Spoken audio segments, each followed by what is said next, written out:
El parto pretérmino es responsable del 80% de la mortalidad neonatal. Aunque suena alarmante, entender su causa, diagnóstico y manejo puede marcar la diferencia. Este ocurre cuando el bebé nace antes de las 37 semanas de gestación, y aquí hay que tener una diferenciación importante. Puede que una mamá tenga trabajo de parto pretérmino, pero el 50% de ellos van a nacer en término. En cambio, el otro 50% sí es el que nos preocupa, porque empiezan con ese trabajo pretérmino y también el bebé nace antes de término.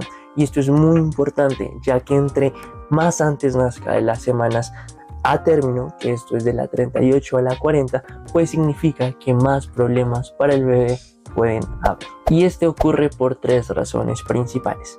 La primera es por una causa espontánea. Aquí está el 50% de todos los casos. Luego un 25% que es por una ruptura de membranas y luego otro 25% que es una causa iatrogénica, en donde es a causa de un acto médico. Pero acá es importante tener presente que no es a causa de que el médico actúe de forma equivocada, sino por ejemplo que hay que generar ese embarazo, hay que desembarazar a la paciente por ejemplo una preeclampsia. De esta manera podemos resumir la fisiopatología en 4 factores principales: los cervicales, los miometriales, los fetales y los neuroendocrinos. El que se generen puede ser por causas específicas como la infección intramniótica, la hemorragia decidual y la hiperdistensión uterina, como en embarazos gemelares o con polidrap. De primeras tenemos los factores cervicales, y es que el cuello está conformado tanto por elastasa como por colágeno, y su función es mantenerse cerrado durante el embarazo. Sin embargo, frente a una infección, por ejemplo, se produce un proceso inflamatorio que viene consigo de citoquinas, de proteasas, de elastasas, lo que genera un rompimiento de esa estructura del cuello, lo que a fin de cuentas genera que este se comience a dilatar. De segundas tenemos los factores miometriales, y es que el miometrio es la capa de músculo y esta debe permanecer relajada hasta que llegue ese trabajo de parto. El inconveniente es que van a haber situaciones como por ejemplo un embarazo gemelar que genere que esas fibras pues tengan que actuar, ya que hay una mayor tensión en ese miometrio, lo que se va a traducir en que van a aparecer las prostaglandinas y con estas van a iniciar el trabajo de parto. Además de ello aparece la oxitocina y también se genera una mayor sensibilidad hacia la misma. De terceras tenemos los factores fetales, y es que si no lo sabías, para que todo ocurra no simplemente es trabajo de la madre, sino también por parte del feto, y es una forma evolutiva en la que la mamá puede saber que el feto ya está listo para salir al mundo exterior. El inconveniente es que hay casos en los que se puede activar esa parte hormonal, pero realmente no está pues en las óptimas condiciones como ocurre en estos casos. Y es que se activa el eje hipotálamo-hipófisis del bebé debido, por ejemplo, a una infección o debido a estrés. Y esto va a generar que el bebé produzca cortisol, lo que se va a expresar en la mamá como prostaglandinas, lo que genera contracciones y así el parto preterno. Y de cuarto también tenemos los factores neuroendocrinos, pero en este caso no por parte del feto, sino de la mamá. Es que claro, si por alguna razón en el sistema nervioso se activan las hormonas, se activan los sistemas para que aparezca más cantidad de oxitocina, pues esta oxitocina va a generar nuevamente ese parto pretérmino.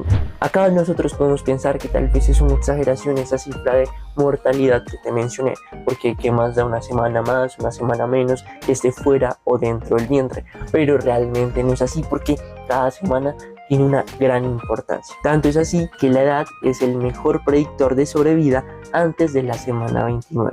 Posterior a ella es el peso al nacer.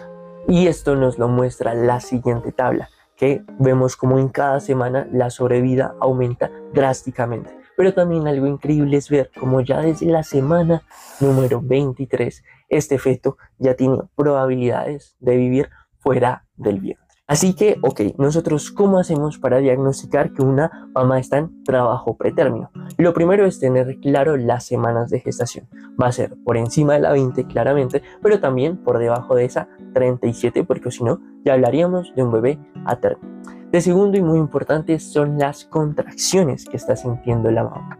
En este caso vamos a tener dos aspectos: si son al menos 4 contracciones en 20 minutos o 8 en 1 hora. También vamos a necesitar de un borramiento de al menos el 80% y una dilatación de 2 centímetros. Ya que nosotros tenemos esas bases, ahora nosotros usamos una herramienta. Lo primero es la cervicometría, que esto es muy importante, ya que dependiendo de qué tan pequeño esté ese cervix, pues nosotros vamos a decir, uy, pucha, si quieres un parto pretérmino nos tenemos que preocupar. Esta medición va a depender de las semanas en las que esté la madre, dándonos una cervicometría, si hay 25 milímetros o menos antes de las 28 semanas, 20 milímetros entre las 28 y 32 y 15 milímetros después de las 32. Tenemos también la fibronectina fetal. Cuando sus valores son mayores a 50 nanogramos sobre mililitro, nos comenzamos a preocupar, ya que pues es un marcador que nos dice, uy, aquí las cosas no están normales.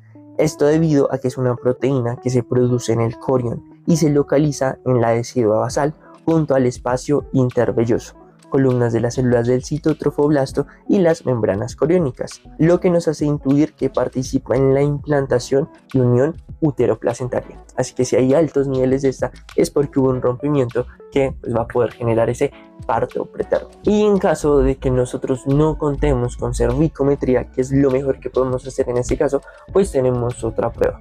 En este caso es la IGFBP1 y PAMG1, que son proteínas que se han utilizado para diagnosticar rupturas de membranas fetales. Estas pruebas no se realizan de forma rutinaria, solamente a personas que o presentan las condiciones que te mencioné anteriormente, con esas contracciones, con esa dilatación, con ese borramiento, y también personas con factores de riesgo. ¿Cuáles son los factores de riesgo? Pues primeramente la edad, cuando son menores de 17 años o mayores de 35, que como ves hay una probabilidad del más del 50% en estos casos. Un bajo nivel socioeconómico, un peso bajo, menos de 40 kilogramos, o un IMC menor a 18 antes de iniciar el embarazo, haber tenido antecedentes de abortos, el que haya ausencia de controles prenatales y enfermedades crónicas como la diabetes, la hipertensión y, como te lo he mencionado, las infecciones. ¿Y cuál es el manejo que le damos a todos estos casos? Pues bien, lo primero es que nosotros tenemos que evaluar cuál es la edad gestacional. Esto nos va a servir primero para la cervicometría, saber si es positivo o no respecto a los milímetros que nos está dando, y segundo, el ver si es menor a las 34 semanas o si es mayor, para así poder evaluar si es necesario o no hacer una maduración pulmonar. De segundas es ver cómo está el estado del feto, ¿hay sufrimiento fetal o no lo hay? Lo cual también nos va a ayudar a decidir si vamos a inducir ese embarazo o vamos a permitir que nazca a término, o al menos con más semanas de las que ya tiene. De terceras, y también muy importante, evaluar cuál fue la causa. ¿Es iatrogénico? ¿Es espontáneo? ¿O tal vez hay una ruptura de membranas? Después, nosotros vamos a dar maduración pulmonar, pues en caso de que sea menor a las 34 semanas. Además de ello, si hay muchas contracciones, podemos dar tocolíticos y sobre todo vamos a mantener a la paciente en reposo y muy bien hidratada. En el caso de los tocolíticos usamos la terbutalina, y también es importante que tengas presente que hay unas contraindicaciones en el uso de estos. Cuando nosotros no queremos inhibir esas contracciones, pues primero, cuando el feto está muerto, no nos va a servir de nada mantenerlo ahí más que generar problemas a la mamá. De segundas, cuando hay una insuficiencia placentaria, cuando hay una cardiopatía materna o tal vez una diabetes mal controlada, también en trastornos hipertensivos, en ruptura prematura de membranas o en el hipertiroidismo, o realmente en embarazos mayores a 32 semanas y cuando ya están adecuadamente maduros esos pulmones, pues no tiene tal vez mucho sentido en que haya muchas contracciones y nosotros querer inhibir.